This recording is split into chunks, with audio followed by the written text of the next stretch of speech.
Hey everyone, it's LS, and I'm making this video to try to shed some light on the Selfie situation that's going on right now. For those of you that don't know, I was Selfie's coach on two separate teams throughout the last 3.5 years, and I wanted to talk about him as a player, as a person, and as a teammate, because right now I see a lot of people on Reddit, Twitter, and elsewhere talking about the potential reasons of why is he now a free agent, and maybe some of the potential risks that come with signing him, and a lot of the reasons I see are just really unacceptable, and a lot of them are just blatant lies. So first and foremost, is Selfie a toxic teammate, or is he problematic or something? No. I was with him on SHC through MYM up until I ended up leaving in December of 2014.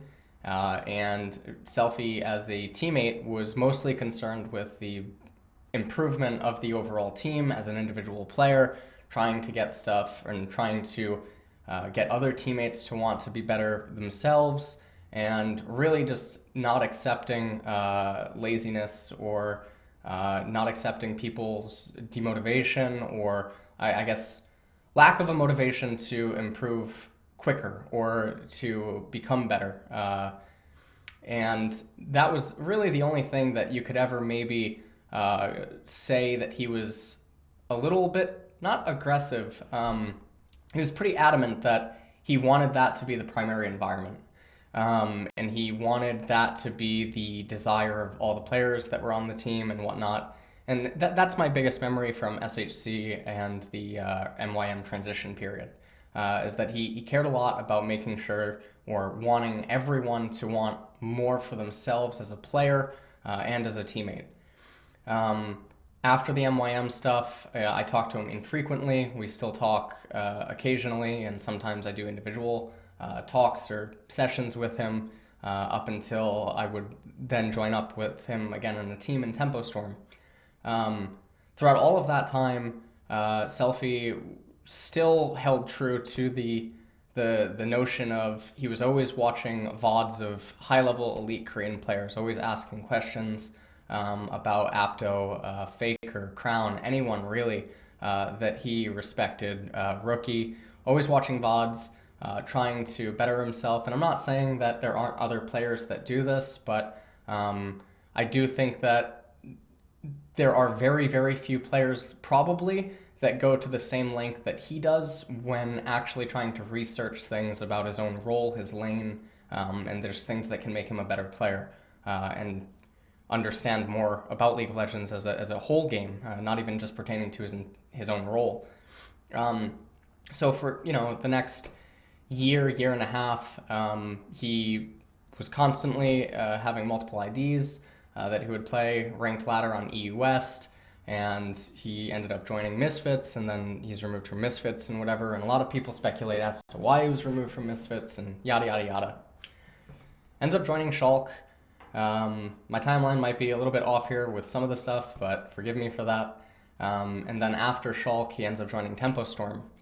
And when he was on Tempo Storm, the only thing that I can really say is that I remember that he would constantly ask me or hound me almost for anything that could help or improve him as a player, but also stuff that could help his teammates. I remember him spending time, some nights actually, just sitting there with Sheep at a computer, watching VODs of Sheep's own, first-person point of view, and just going over stuff with Sheep, trying to understand what Sheep was trying to think, and then also trying to offer any insight he could offer from stuff that he would watch or study from Korean VODs, or stuff that he would look into from translated VODs of Faker, Apto, whatever.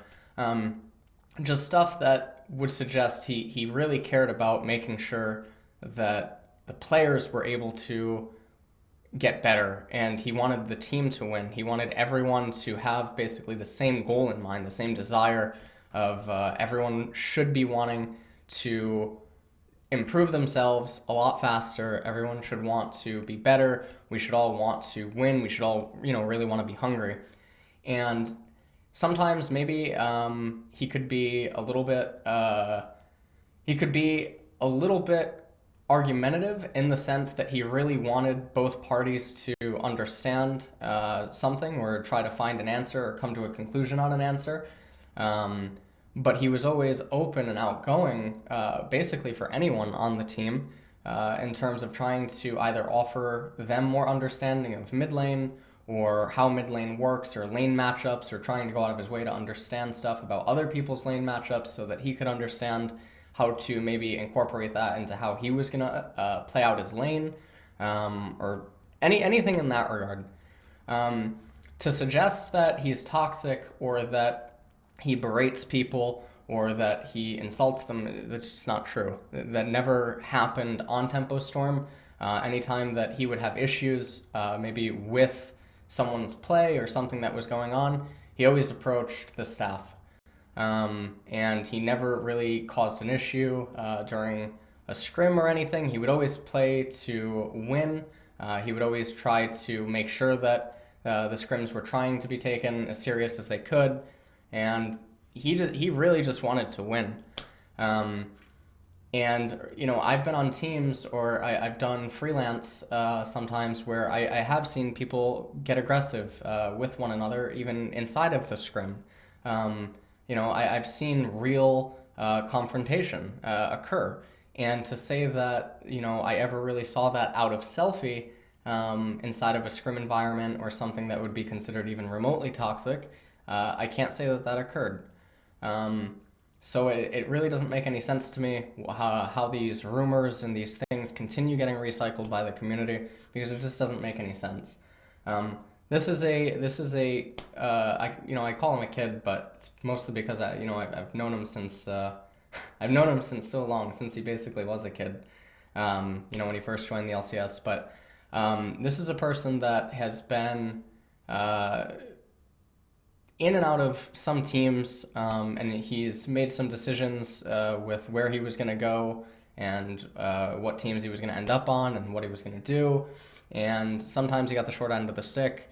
And I think that it was mostly because he gets really passionate about the team that he's on, or what he wants to do, or what direction he wants to take it, and then some things just don't end up, falling, or some things fall through, and it doesn't end up going the way that he anticipated or planned.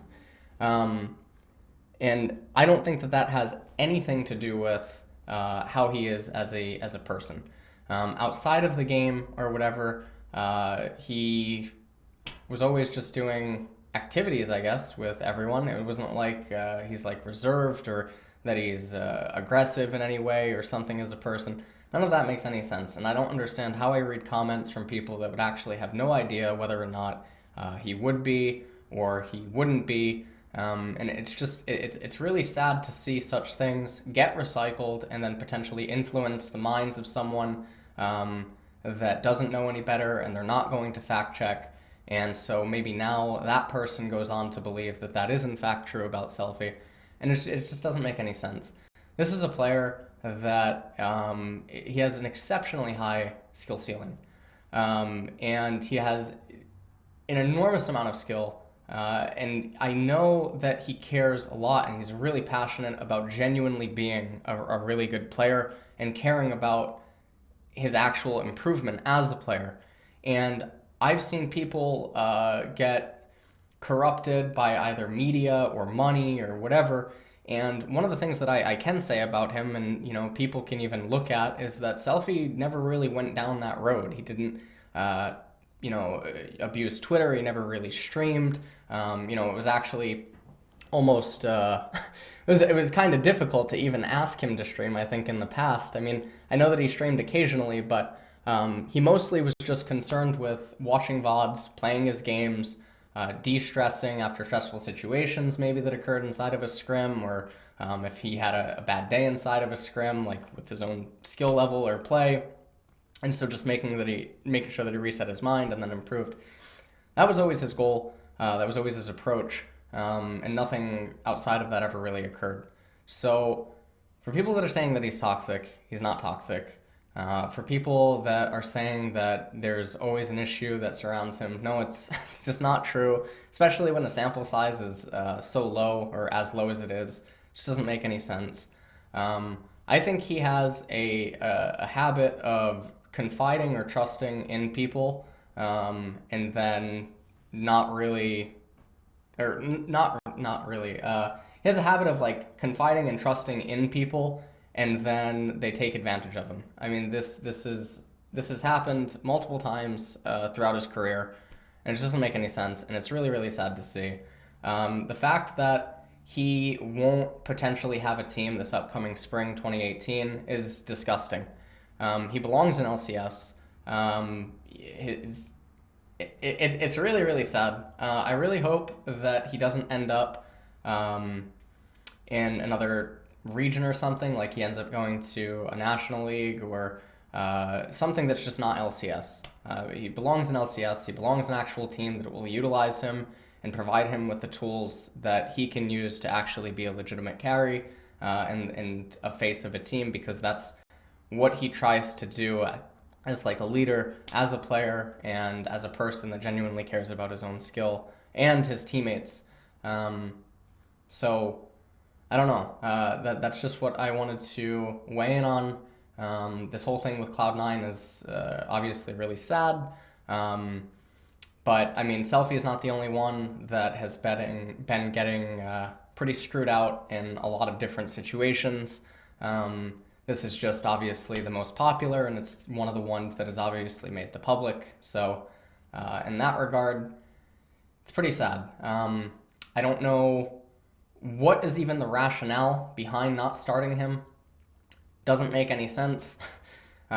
Because again, this is a player that belongs in LCS, and having him in Academy is even an insult. But I felt really happy for him. He was going to be back with Wiggly. I thought Cloud9 would have been a great brand and org for him overall. I thought that they, definitely would have been able to provide him with everything that he would need to be the standout player that he can be, and to really just focus on all the things that I know that he wants to focus on. And so I'm actually really worried about where does he end up next, because truthfully, I don't know how many orgs are actually capable of enabling him the way that he should be able to be enabled, and that's a really sad thought. And so hope that his talent doesn't go to waste, and I don't know.